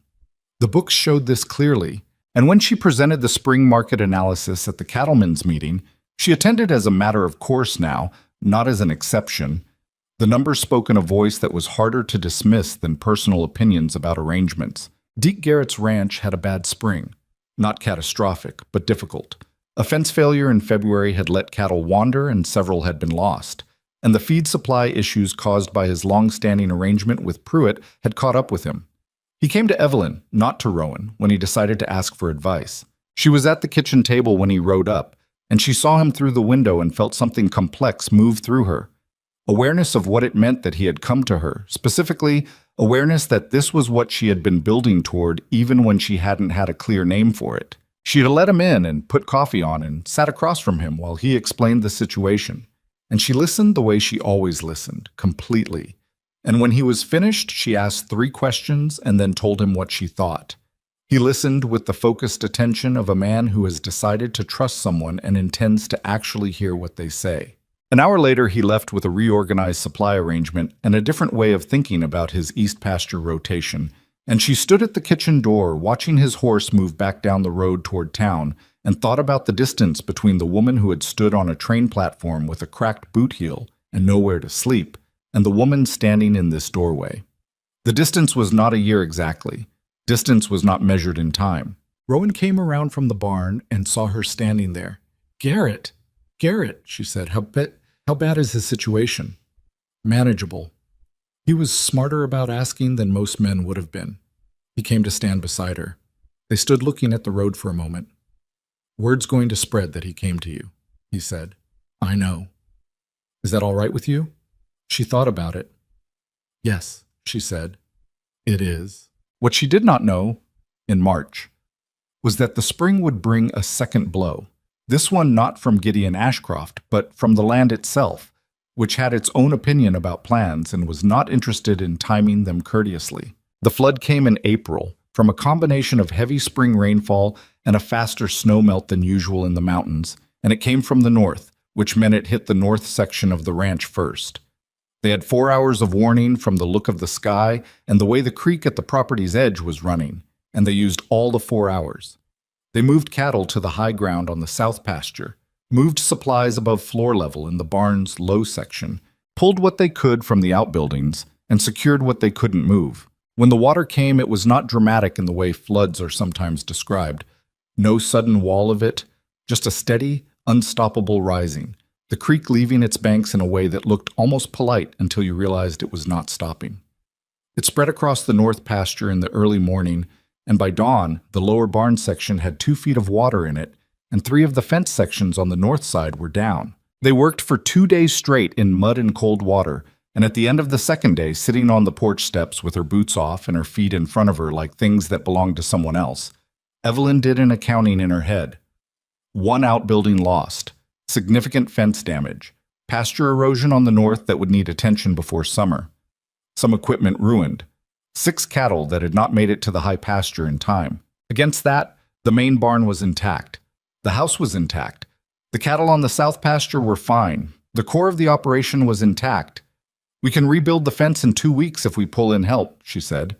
Rowan sat beside her, looking the same as she felt, exhausted and dirty in a way that had gone past caring about being dirty. Edmund's boys offered, he said, after I saw them in town yesterday. Take the offer, she said. I will. A pause. She looked at the north pasture, which was still wet but no longer rising. The mountains in the west caught the last light and turned it gold. It's going to be a hard summer, she said. Not a complaint, just a statement. It will, he said. The Calverton contract needs renegotiating before July. The terms we agreed in winter won't work for summer volume. I'll go to Calverton next week. We'll go, she said. He turned to look at her. It's better with 2, she said. You know that. He did know that. He had known it for a while, she thought, probably before she had. The fence repair took 3 weeks rather than 2, because the ground was soft longer than expected, and 2 of the posts they'd planned to reuse turned out to be rotted at the base and needed replacing. Edmund's boys, true to the offer, came for 4 days and worked with the particular competence of men who have grown up doing this kind of thing. And Evelyn cooked for all of them and worked outside alongside them. And by the end, the fence line on the north side was better than it had been before the flood, which was the one satisfying thing about catastrophe. It forced you to fix what you'd been tolerating. Gideon Ashcroft's next move came in June, and it was different from the previous ones in a way that told her he was running short of options. He had begun telling people, selectively, that the Cross Ranch operation was built on borrowed ground, meaning not the mortgage, which he had failed to use against them, but something more personal.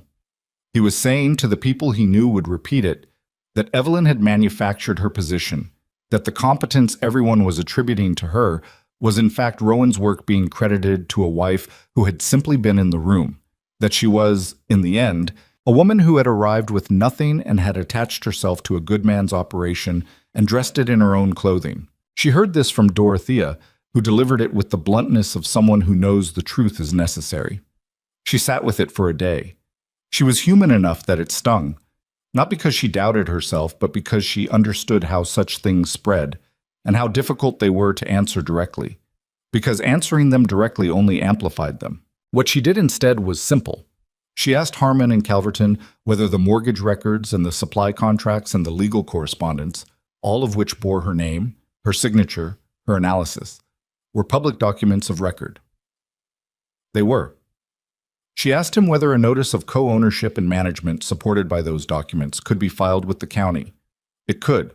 She filed it. She then wrote a piece, 2 pages, clear and factual, detailing the winter supply arrangement, the legal response to the bank's review, the spring market results, the flood recovery plan, and she gave it to the editor of the small newspaper that served the wider valley, a man named Tully, whom she had met through Edmund and who had the journalist's instinct for a story that was more interesting than what had been told about it. She did not write it as an argument or a response to what Gideon was saying. She wrote it as a straightforward account of a ranch's winter operations, attributed to the people responsible for those operations, which included her name prominently and accurately throughout. Tully ran it in the June edition. He added nothing to it, changed nothing, ran it exactly as she had written it. The reaction was not universal or immediate. These things never were. But it had a particular quality, the quality of a record, of something that had been set down in ink and could be referred to, which was different from a conversation that could be revised in the retelling. Deke Garrett mentioned it at the July cattlemen's meeting, briefly and practically, saying that the piece had answered some questions he'd heard circulating and that he thought the valley was better served by accurate information than by rumors. Several men nodded. Several did not. Gideon Ashcroft was not at that meeting. He had not been at the June meeting either. The empty chair at the head of the room was not something anyone commented on directly, but it was the kind of absence that speaks. By summer's end, the north fence was rebuilt. The Calverton contract had been renegotiated to better summer terms, and the cattle operation had added 23 head from a deal she had put together with a rancher from the next county over who was scaling down his operation and preferred to sell to people he'd heard good things about. She had handled that negotiation almost entirely herself, with Rowan present but letting her lead, which by now felt natural to both of them. The money was not abundant. She wanted to be honest with herself about that, because she had seen what happened to people who confused surviving a hard year with having achieved permanent security. The mortgage was current. The operating expenses were covered. There was a small amount set aside, not much, but real, against the next problem the land decided to present. It was enough. For now, it was enough, which was a different thing from comfortable, but she had stopped needing comfortable some time ago. What happened with Gideon came in September, and she did not plan it or pursue it. She was in Dorothea's shop on a Thursday when he came in. She had not seen him at close range since the February cattlemen's meeting, which was months ago, and the man who came through Dorothea's door looked different in a way that was hard to name immediately. He had aged some, which was not unusual. Everyone aged in this climate. But there was something else, something that had shifted in the set of his shoulders, the way he held himself. Dorothea went quiet in the way of someone who is deciding whether to leave or stay. Gideon looked at Evelyn. She looked at him. "Mrs. Cross," he said. He had not called her that before. He had not called her anything in months. "Mr. Ashcroft," she said. He looked at the fabric on Dorothea's cutting table. He looked at the window. He was, she realized, uncomfortable, which was something she had not seen in him before. "I have been," he said, "considering some things." She waited. "The mortgage review," he said. "The notice I sent in spring." "Your bank withdrew it," she said. "I know." He looked directly at her then, and she saw what was behind the discomfort, which was not shame exactly.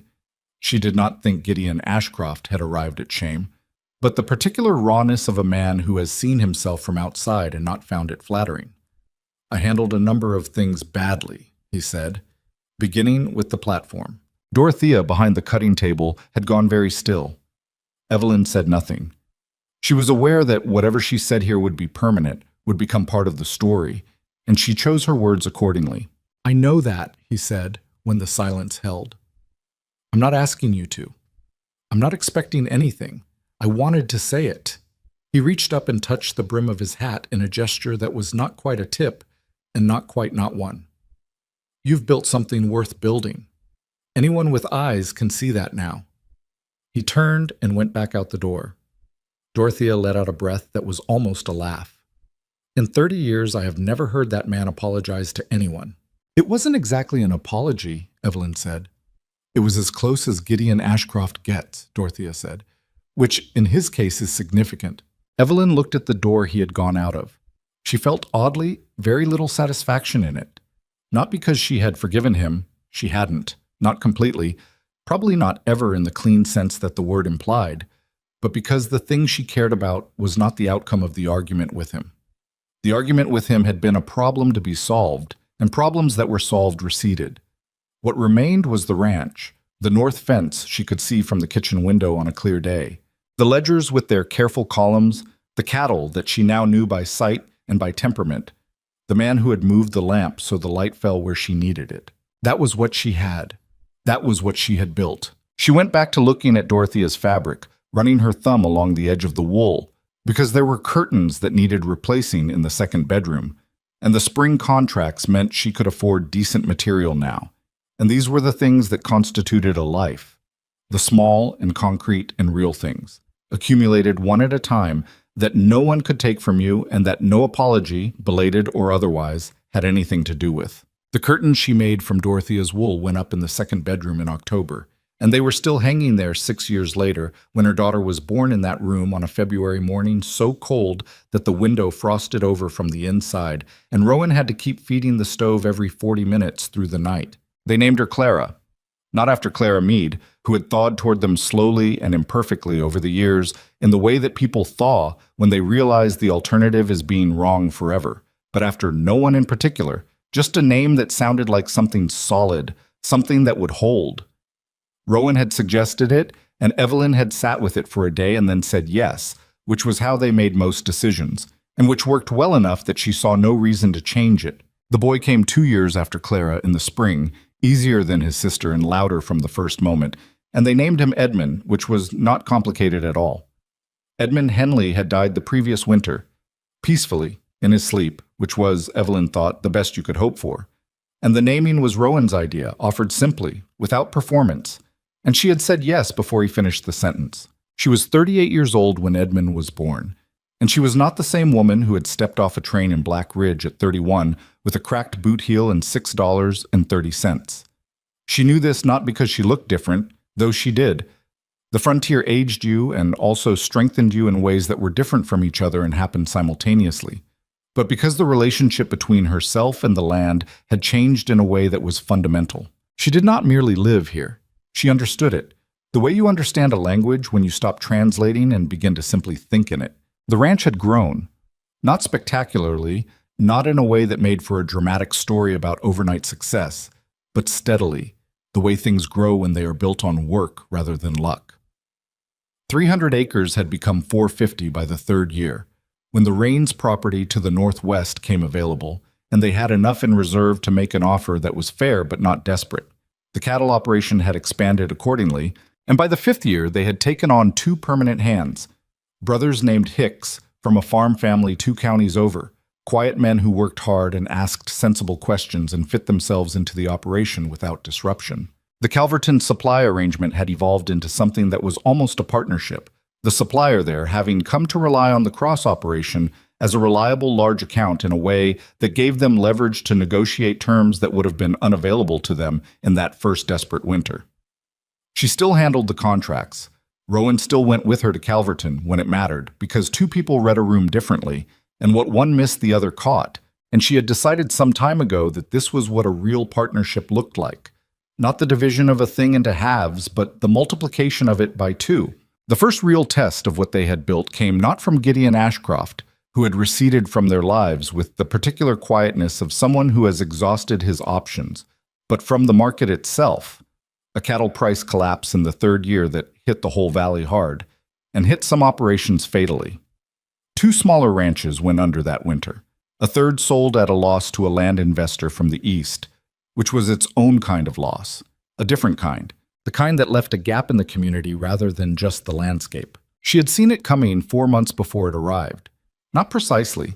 She was not prescient, just attentive, and she had been reading the market reports from the Eastern papers that Tully passed along, and she had seen what the numbers were suggesting before most people in the valley had thought to look. She had brought it to Rowan in August, spreading the papers on the kitchen table in the evening, pointing to the patterns. "We need to diversify before winter," she said. He read what she showed him. He did not dismiss it, which was one of the things she valued about him. He had never in all the years dismissed something she brought to him with evidence behind it. "How much time do we have?" "If the drop comes in November, which it looks like, we have 10 weeks, maybe 12. "What do you want to do?" She had already thought about it. Part of the herd goes to market early, at current prices before the drop. We take a smaller volume but better margin. We use that to carry us through spring without having to sell at the bottom. She pointed to a second page. "And we need to talk to Deke Garrett and Carl Henley this week, because if they're caught unprepared, it affects the whole supply network we've built. And a network with gaps is weaker than one without." He looked at the papers for a moment. "We could be wrong about the timing." "We could be," she said. "We won't be wrong about the direction." They were not wrong about the direction. The price drop came in October, earlier than she'd predicted, which meant the early market sale had been slightly smaller than she'd planned, but still better than what came after.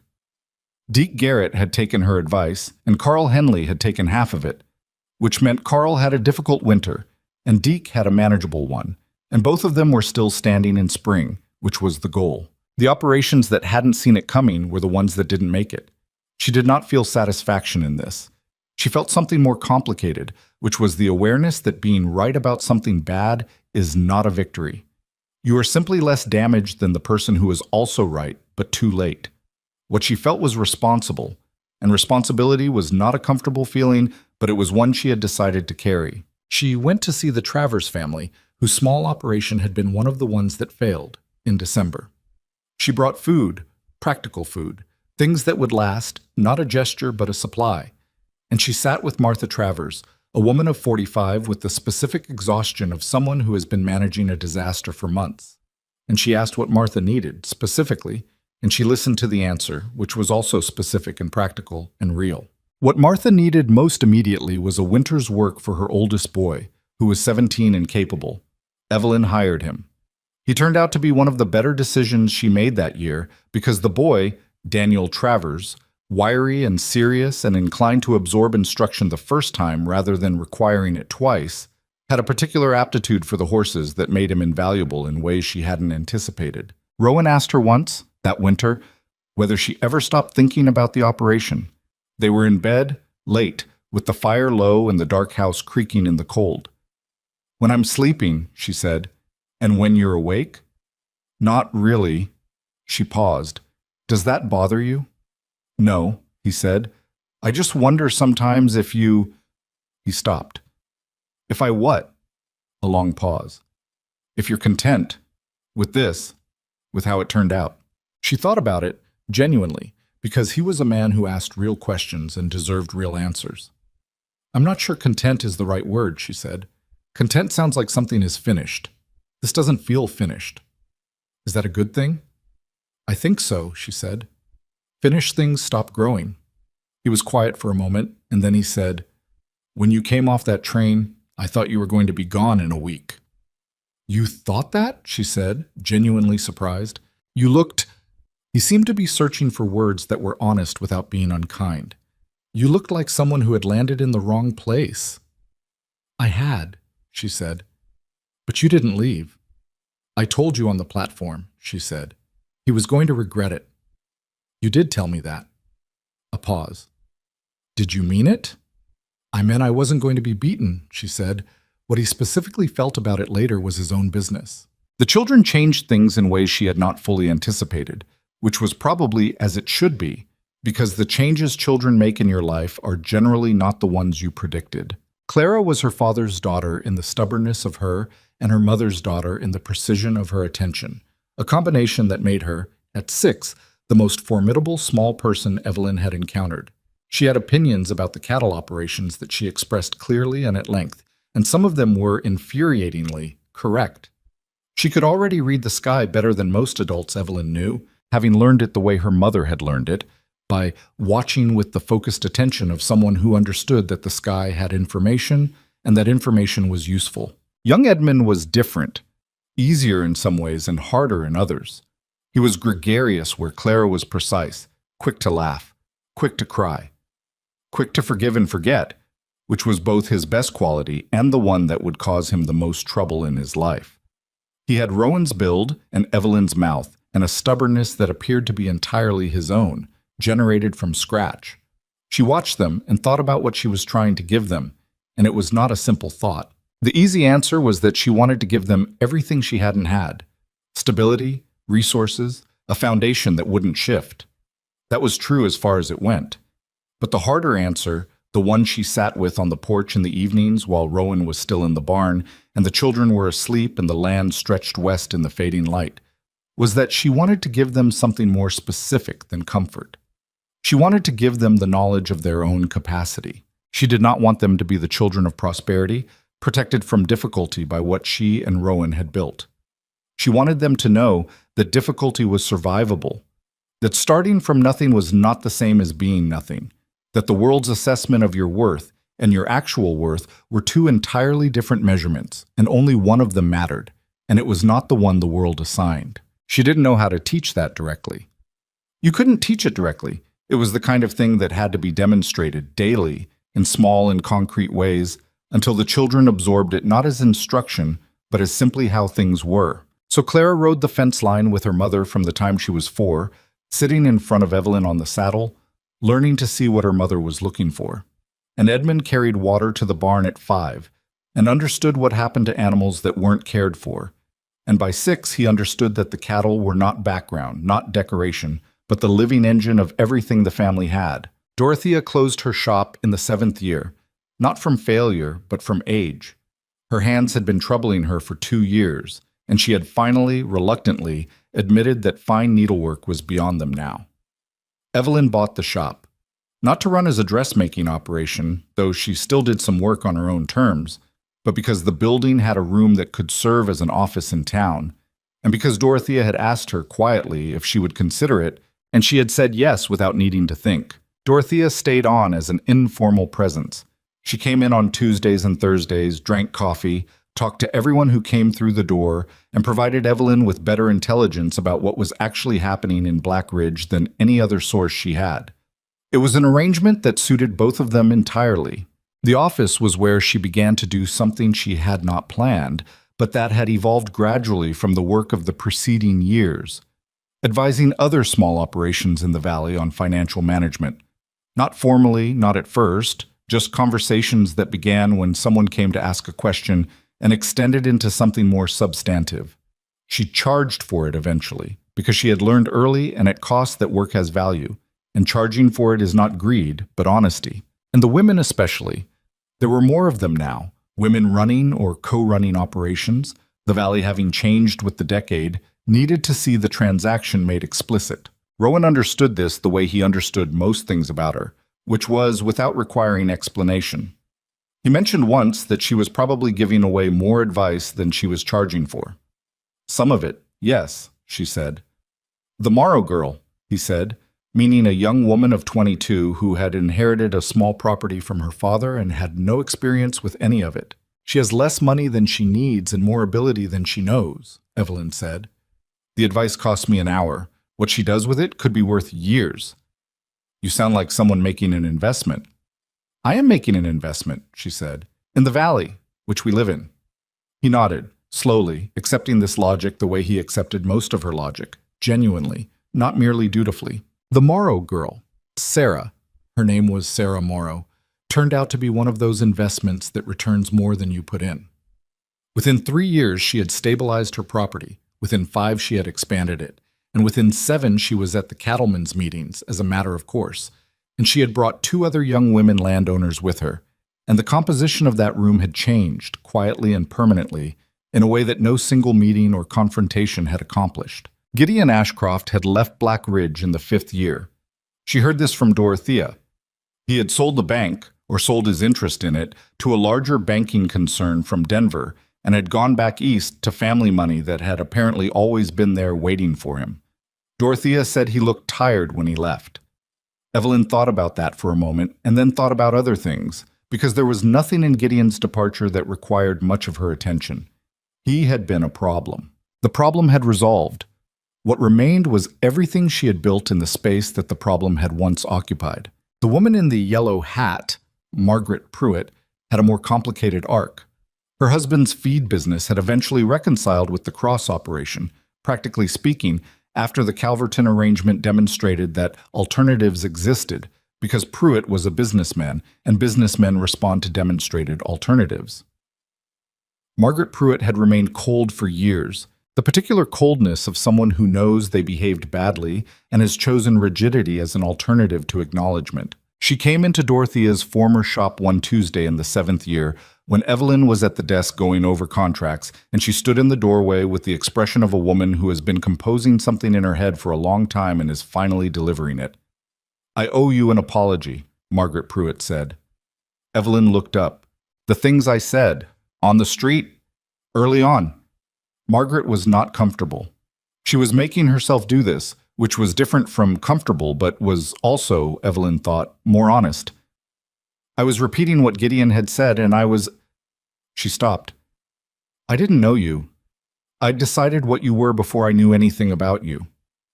"You had," Evelyn said. "I'm sorry for it." Evelyn looked at her for a moment.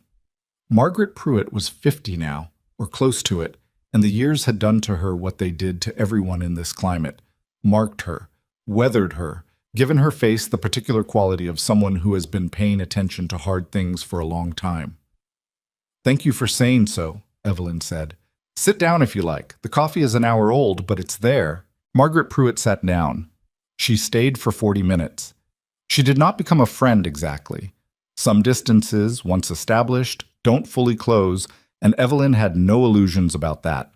But she became someone Evelyn could speak to directly, which was its own kind of progress, the kind that is durable precisely because it is not complete. On the 10th anniversary of the day she had stepped off the train, she sat on the porch in the October evening and did what she sometimes did, which was to simply account for things. The ranch, 450 acres, running 280 head, with 2 permanent hands and seasonal help during roundup.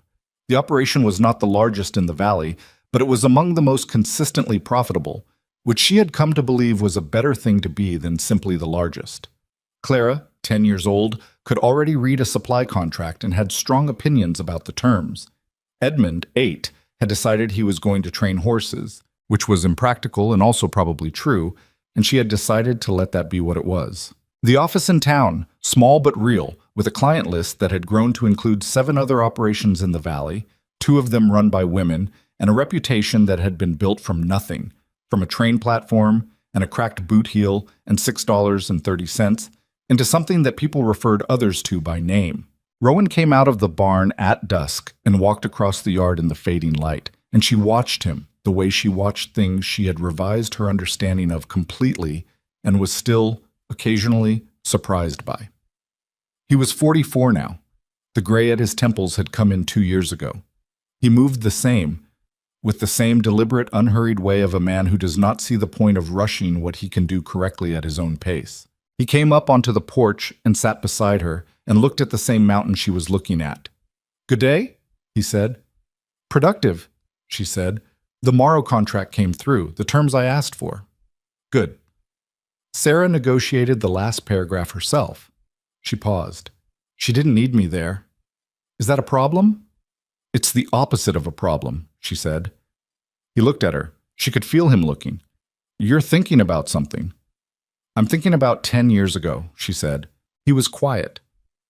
"I've been trying to figure out what the right way to think about it is," she said. "The platform, Ashcroft, all of it." She looked at her hands in her lap, hands that were different from the Boston seamstress's hands, harder, more weathered, marked by the work they had done. "I used to think about it as something that happened to me, something I had to recover from. And now?" She thought about how to say it accurately. "Now I think it was just the entrance," she said. "Not the story, just the door I came through to get here."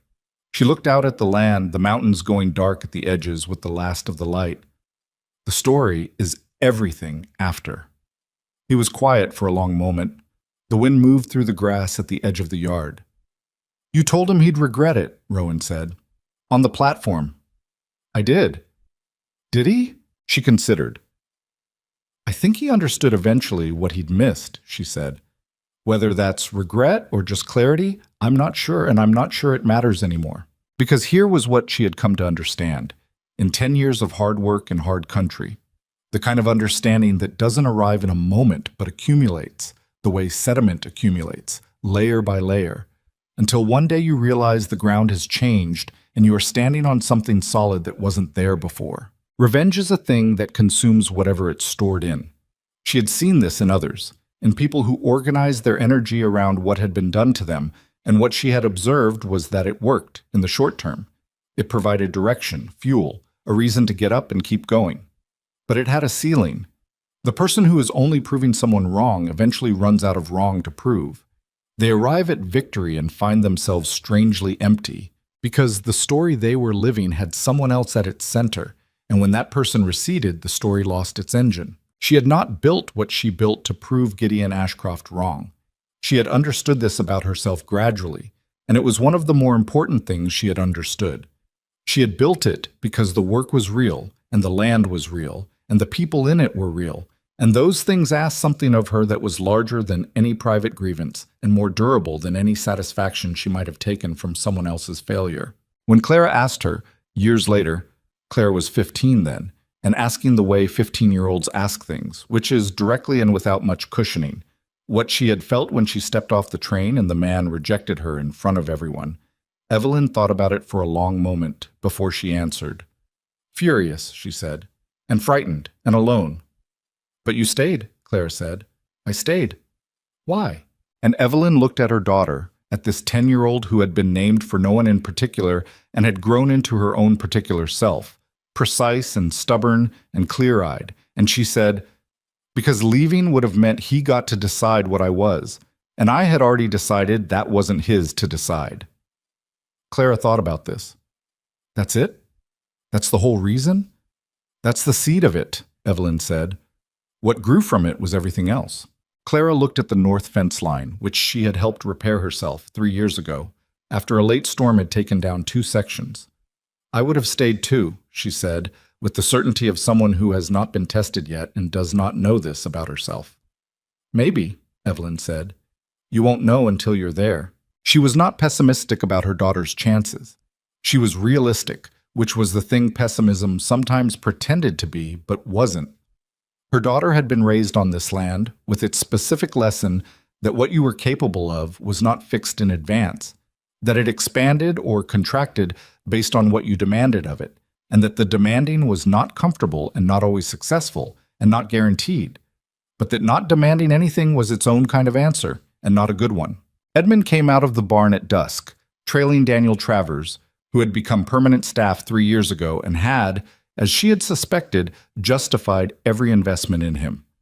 And the two of them were arguing about something related to the horses, a technical disagreement that they carried on with the easy familiarity of people who have been working alongside each other long enough to fight without it, meaning anything serious. Rowan listened to them for a moment from the porch. He's right, Rowan said, meaning Edmund. Tell him that, Evelyn said. It'll go to his head. Probably, Rowan said, with the particular fondness he had for their son, which he expressed the way he expressed most fondness, not demonstratively but consistently, so that Edmund had grown up understanding he was valued without ever having been told so at great length. The evening settled. The mountains lost their light. The yard went quiet in the way it went quiet in October when the season was turning and the land was preparing itself for what came next. Evelyn sat on her porch in the dark and felt the weight of 10 years and found it was not heavy. That was the thing about weight that was earned. It sat differently than weight that was carried. It was not a burden. It was a foundation. You felt it under you, supporting you, and it was made of everything you had done and everything you had survived and every morning you had gotten up when you did not want to and done the work that needed doing. And it was, she thought, the only kind of wealth that no one could take from you because it was not stored anywhere outside yourself. She had come west with 11 pounds of belongings and a plan that had failed before she got off the train. She had stood on a platform and been told she was not what was expected, not what was wanted, not enough. She had walked off that platform with $6.30 and no one in her corner, and a boot that needed fixing. And she had fixed the boot. That was where it started. Not with triumph, not with a declaration, not with a dramatic moment of decision. With a boot that needed fixing, and hands that knew how to fix it, and a refusal, quiet, private, entirely internal, to let someone else's poor judgment become the last word about her life. Everything after that had been work, hard work, imperfect work, work that failed sometimes and had to be restarted, work that cost more than she had expected and took longer than she had planned and produced results that were not always what she had intended. No chapter of it was clean. No chapter of it was without loss or complication or the specific exhaustion of doing something difficult for the 1000th time when you are tired and would like very much to stop. But she had not stopped. And in not stopping, she had become something the woman on that platform could not have predicted. Not because the destination was extraordinary, but because the distance traveled was. The lights in the house came on, one by one, as the children moved through the rooms, and the warm yellow rectangles of them fell across the porch and across the yard and lit the edge of the darkness in a way that was ordinary and specific and entirely hers. She sat in that light a moment longer. Then she got up because supper needed starting, and tomorrow the east fence wanted checking, and the Morrow contract required a letter of confirmation before the end of the week, and the work was never finished, which was, she had decided this long ago, in a cold kitchen in her first winter, with her hands over a stove that hadn't wanted to start. Not a lament, but a fact, and probably the best kind of fact there was. The kind that meant you were still needed, still building. Still, in the most important sense, here.